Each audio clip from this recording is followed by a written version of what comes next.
當父權勢力慢慢壯大，最初只係散落喺少數地區，但隨住戰爭同掠奪帶嚟嘅勝利，佢哋開始意識到，要令權力延續，就必須建立制度，城邦應運而生，城牆劃定領土，男性嘅血統成為繼承嘅核心，資源唔再有社群共享，而係有上層分配，階級第一次被清晰劃分，權力越集中，底層就越被壓迫。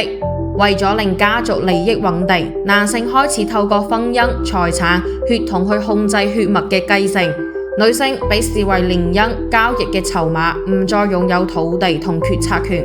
家庭成為一個新嘅社會單位，由父親代表權威，女性同孩童屬於佢嘅資產。於是父系成為唯一被承認嘅傳承，亦係法律同宗教共同維護嘅核心。父權社會唔只係制度上壓制女性，仲要改寫原來母系嘅信仰。原本象徵生命與豐饒嘅女神，被取代成戰神、天父、皇權象徵。女性被降價為從屬、侍奉者、誘惑者。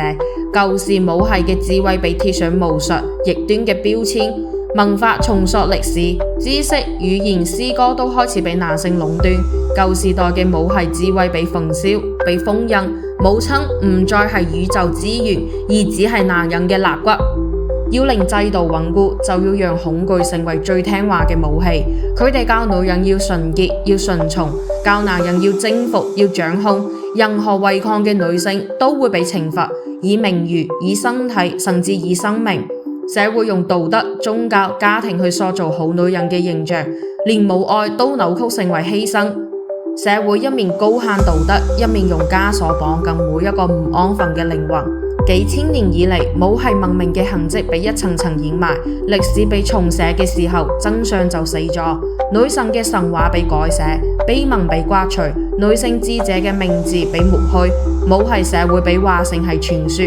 歷史書上只剩返國王與征服，冇咗大地，冇咗母親，冇咗互助同溫柔。被遺忘嘅唔只係一段歷史，而係一個文明曾經嘅心跳。但母系社會嘅靈魂從未死去。喺中國雲南摩梭族女人仍然係家中支柱。喺印尼嘅米蘭加布族，土地有母親傳承。